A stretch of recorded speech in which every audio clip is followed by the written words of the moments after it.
Hey everyone, welcome back to the channel. In this video, we're going to show you how to link up a button to a post in WordPress Blocksy.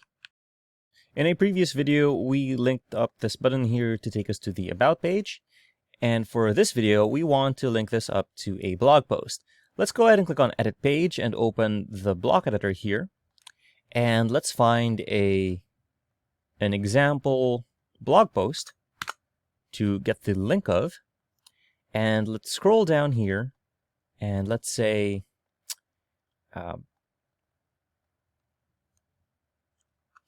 we know how to style console tables.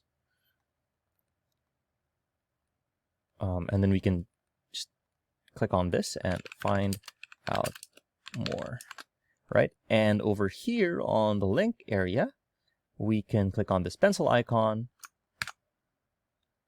paste that in, hit enter, and it's now linked to our post. And we can open this in a new tab or in Lightbox, but let's go ahead and open it in a new tab, save our changes, close up the other tab, and let's test it out.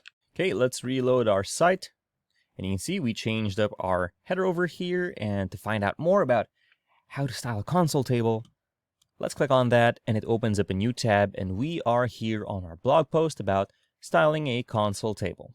So if you found this video helpful, please leave a like, comment, and subscribe to our channel, as it really helps us out with the YouTube algorithm. Show this kind of video to other nerds like us. Thanks for watching, and we'll see you on the next one.